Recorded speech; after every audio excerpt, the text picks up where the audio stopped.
Hello and welcome to 18 WJTS in form. We're trying a little something different here today. I've got my friend that I can't pronounce his name, so I'm not even going to try.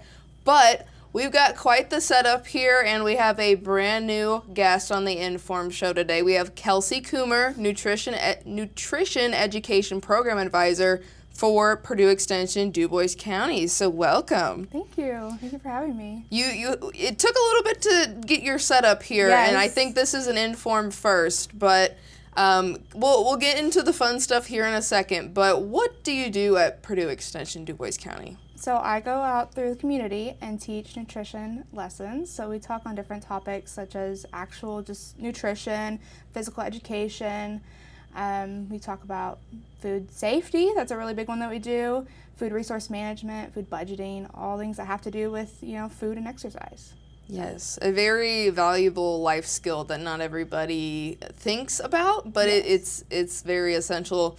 Hate to break it to a lot of people, but you can't just eat fast food every meal of every day of your life. You gotta put some preparedness in there. You have to maintain your physical healthiness as well as all the other stuff, and that starts with what you put in your body. Yes, absolutely.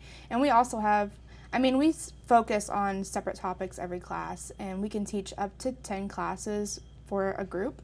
When we say this, like the soft spot is normally around 6 classes. That's a good one, depending on your group. Like we have specific classes for pregnancy and women and infants. So if that's not your group, then normally you wouldn't get those classes. But that's something that we do offer.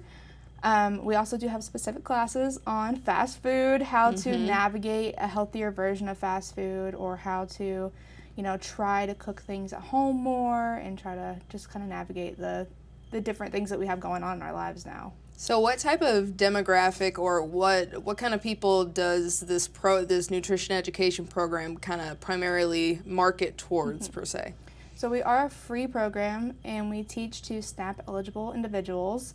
So I spend a lot of times in senior living facilities, in schools, any school that is 50% free or reduced lunch, we qualify to go and teach there. And I've worked in recovery centers, so I've kind of been all over the place. It is completely an option to kind of form a group of individuals, and I can teach at the library or anything like that. So you don't have to come through a separate group.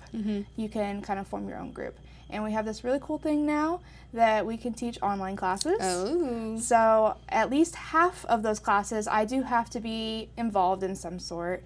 So if a transportation is an issue or anything like that, we do have the online version. Some of them you can do completely on your own time whenever you're free. Other times I might just be on to answer questions. So we might go through some information, pause, questions, concerns, maybe clarifications, and things like that. Yeah, so with that, it kind of goes into the question, you don't just serve Dubois County, right? No. We're called NEPAs, and we are all over Indiana. So I teach Dubois, Pike, and Gibson. So you're all over the place. Yes. But it is for people who are do not have financial stability and they have benefits. And one of the benefits is being able to learn these integral skills in the kitchen, it just so happens, so that they can live a little bit better and healthier lives throughout. So I think that's super unique. And you brought a Squishmallow, so I think you're probably one of my favorite guests. But also, you brought some other things to show off today. So what kind of fun things do you guys give as participation prizes? So we do have prizes if you come to our classes. We have fun things, like things that you probably don't think of that you really need in your kitchen. Like we have a fridge thermometer and a meat thermometer. We do have a whole lesson on food safety. It's one of my favorite lessons to give, and often a favorite of the participants. We have things, normally the kids would like these things. We have jump ropes and water bottles, frisbees. Of course, we have our little bracelets that have our name on them. But there's also fun things for adults as well. We have our 4-in-1 spoon. This is a favorite of everybody's. I was just yesterday talking about how much they love them. It is a slotted spoon, a turner. It has a serrated edge, and it's a spoon. Oh. So, and then we have the classics, such as our dry measuring cups, a little measuring spoon. This one's really interesting. So this is a tablespoon, and on the back is your half a teaspoon. And then we have a teaspoon and then a fourth a teaspoon. So it's all in one instead of something like this for your tablespoon and teaspoons. And then we have our liquid measuring cup. Yes. And we have other things. We are constantly trying to improve on what we can give. I know we just got a veggie scrubber, so that one's really fun for the kids, teaching them that they need to wash their vegetables. We also give out, this one is really amazing, we give out cutting boards. This is our fruit and vegetable cutting board, but we also give out a separate protein board because we do talk about cross-contamination. And you got something unique on the back of all this guy. So much information on the back that involves food safety. We even have a at-home sanitizer recipe on the back. So this is a big favorite too, and it's pretty sturdy. Yeah. But it's not super thick to where it would take up a lot of room in the kitchen. So. Yes, I have something similar to that where it's just like a plastic kind of sheet, and it works wonders. Yes. And not only does that provide a lot of free information, but it's things that you wouldn't think about whenever you're trying to quickly clean up the kitchen or quickly make the kids dinner and whatnot, like how you're not supposed to cross-contaminate foods. And again, that goes with food safety and just various tips and whatnot. So I think that's really unique. And I know you've got a serving plate over there too. Yes, so I have our new little My Plate. She is unfortunately missing the dairy, but I do have a separate My Plate with the dairy. We all come with flaws, it's fine. Yeah. So we've got our fruits, our vegetables, our grains, and our proteins, and I do like to split the class on My Plate into 2 sections so that we can kind of dive deeper into each section. Normally I'll do like my vegetables and my protein and my fruits and my grains.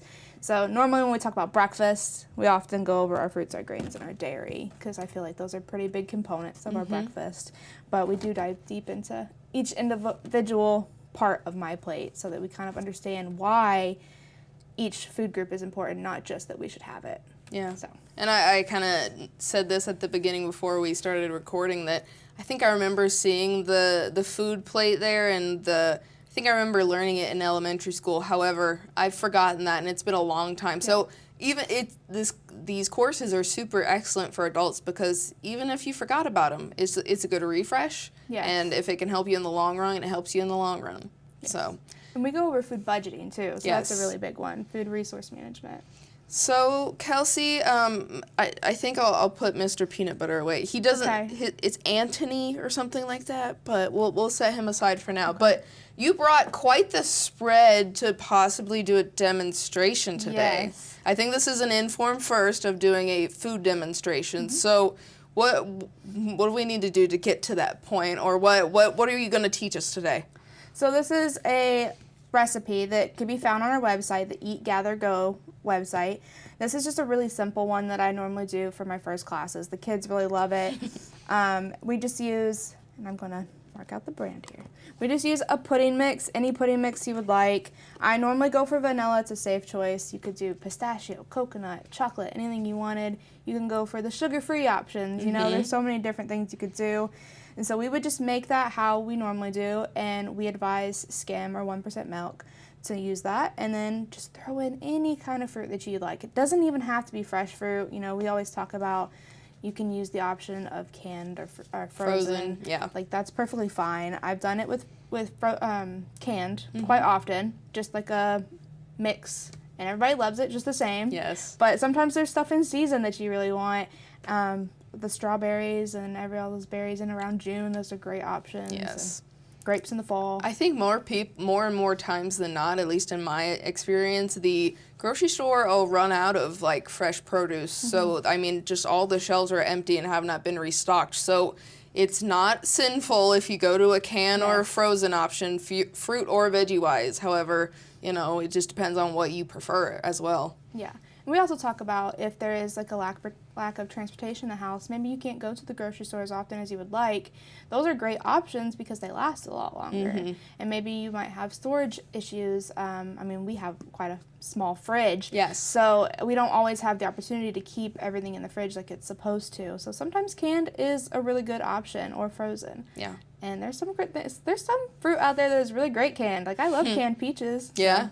I mean, you never know, and again, it's more about personal preference and what you're able to kind of work in it. I mean, that's my least favorite thing, is seeing like a bundle of bananas just wasting away on the counter because I haven't gotten to them. So yeah. But this fruit salad, you said? Yes, fruit salad. All right. So I can put on some gloves here to go ahead and get started. You know, the equivalent to that, I assume, would be washing your hands thoroughly. Wash your hands. In class, I would wash my hands before even putting the gloves on. But that's a good specification to make. Yes, we will wash our hands in the household. All right. And the pudding mix has already been placed in the bowl. To avoid disaster, we went ahead and put the pudding mix in the bowl. No dust clouds on the show today. Yes. And if you read the back, it should tell you how to just make the regular pudding mix. So we've got, here we go, 2 cups. So 2 cups. Mix your. What percentage milk is that? Or is This it skim? is 2% because the store was out. Exactly the thing I was talking about. It happens. Yes, it does happen. We do advise skim or 1%. So we're going to take our liquid measuring cup and pour. Very carefully. Very carefully. Set your cup on the counter while you're doing this. I would be a free hander, and I've seen the disaster. All right. How many cups was that? 2. 2. We're doing 2. Okay. And this is vanilla. I've done it with the French vanilla, and it is very delicious. We always talk about different combinations we can do this in class. Yes. They have the cheesecake version. Oh. You can do that with some fresh blueberries and other berries. I bet that is amazing. We always talk about chocolate would be really great with some raspberries and strawberries. So this would honestly be way better with a whisk, but I do want to get the chance to use our little spoon here. The 4-in-1 do-it-all spoon. Yes. So you're just going to mix all that up until it is nicely combined. You'll start to see it thicken as well. And once we get that combined, we'll set it aside and we'll cut up our bananas. Our blueberries have been rinsed very well. I can only hope. Caleb did it behind the cameras, and I think he did an excellent job. He was kind of obsessing over them before we started, but it's okay. We trust Caleb. We're trying to get all these lovely clumps out here. Yes, you can hear them kind of crackling as the moisture kind of melts them and whatnot, but it does take a little bit. And it is getting thicker as we stir. And so, I mean, as a nutritionalist, there is a difference between instant pudding and the type you have to like cook over a hot stove, right? Yes. I'm gonna be honest with you, I don't know the difference. Me neither. I don't know the difference either, but that's okay. But there is a difference. This is more of the instant pudding mix, though. And there's absolutely nothing wrong with going for an instant pudding version. We also talk about a lot of food scares, things that people have heard in the past, kind of misinformation about what exactly is better, because that is a common thing when we talk about our fresh and frozen. Yes. Most people believe that, you know, you have to be eating fresh to get the best out of your food, but that's not always the case. The nutritional difference is very small, so don't let anybody make you feel bad about eating canned. All right. Which is good to know. I mean, some people, they could see it as a sign of X, Y, or Z. I'm not even going to bring light to it. However, it's what works best for you and your storage situation. Yes. I mean, if you got a small kitchen, you got a small kitchen. Yes. And I know there's probably some few people out there who don't like fresh produce, depending on who they are, so canned is perfectly fine. Absolutely. All right. So we're just gonna. This is our knives that we can bring them into the schools. Yes, I was gonna say it looks awfully child safe. They're like the safety scissors version of our knives here. They are just plastic knives. They've got a nice little. They're like serrated at the bottom. Very nice. All right, and then you're pretty much you can chop them up as small as you want. I normally do go ahead and chop them up again just so they're like kind of the same size as our blueberries. Yes. That would just go right in there. And this is 2 bananas. 2 bananas. For 2 cups of pudding mix. Yes, and you can use whatever fruit you would like. You could use strawberries, blueberries, mandarin oranges. Does the ratio of pudding to fruit have to be kind of consistent, or does it matter? What do you think, as someone who's made this before? Probably about 4 cups, 3 to 4 cups of fruit to the 2 cups of pudding mix. Yeah, is a good one. It really is just on preference, but this is a great option for the kids for dessert, because you are giving them pudding, but it's also chock full of a bunch of fruit that's filled with fiber, vitamins, minerals. So hide the nutritious stuff in the pudding. Yes, and I guess the more fruit you do put into it, the better it is. So yes, the proof of good healthy vegetables is in that pudding. Yes. Yes, and how do you remember? Was it 2 cups of blueberries that you ended up getting as well? That is, it's a like quart. Quart, okay. Yeah. I don't know measurements very well. I think that would roughly, just by looking at it, maybe be like a cup and a half. Okay. There. Yeah. All the bananas. And it does smell very banana-y here. Yes. I wish we could transport the fresh banana smell through the TV. Unfortunately, haven't made that technology yet. And I am going to go ahead and take these off because they are covered in banana. And we're just going to put that in there. So now we got 4 different things in there. The pudding mix with the milk, so now it's making pudding. Yes. As well as the bananas and the blueberries. So you're getting some dairy in there, some fruit, sweetness. Like, honestly, this is, you could probably definitely add more fruit in here. Maybe another little pint of berries, or maybe some strawberries would be really great in there. And it's already thickened up really nicely. Now you've got pudding. Fantastic. And this would be great if you want to make it the night before. It's a great snack to let the kids take to school. So very awesome stuff. I think this is an in.form first, getting food made on set, so thank you for that, of course.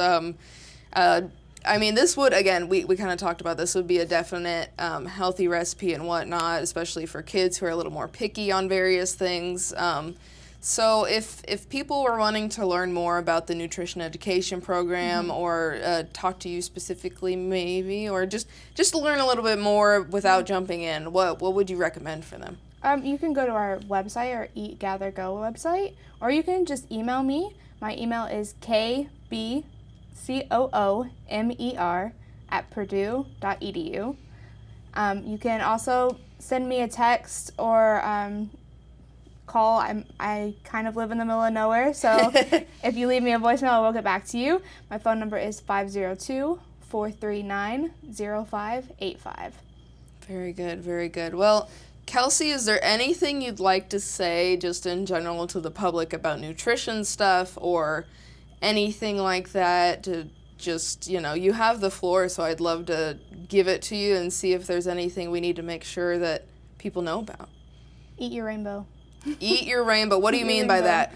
So I have a whole little, I should have brought one completely. Something that's red, orange, yellow, something like that. So, and it doesn't mean like processed food, red, orange, yellow, but like. Yes, not the Cheetos, but the oranges. So what would your rainbow look like? Just anything. So I see often that people kind of just stick to one type of thing. Like, I have to eat a bunch of green. Yeah. But it's important to go ahead and add, like, we've got sweet potatoes, carrots, we got spinach, blueberries, all different types of things. They all have different benefits. I mean, a lot of them share very similar benefits, but they all do different things, and it's important that we get them all in our diet. So it mostly just does come from fruits and vegetables is what I'm talking about, getting in more fruits and vegetables. So, yeah. No, I think that's a great thing to kind of end on. You need to eat your rainbow, no matter what your rainbow looks like. Just eat good foods. Yes, just a variety of food. Well, Kelsie, thank you so much for coming on today. We're going to divulge into this lovely pudding here off camera because nobody really needs to see us enjoying pudding on camera. I'm not going to subject anybody to that. So, again, thank you for all of this. This was definitely a pleasure. And anytime you want to come back and make more food for more demonstrations, you are more than welcome. All right, thank you so much. Thank you so much at home for watching. This has been 18 WJTS in.form, where we are local people watching local people cook some great and delicious, healthy food.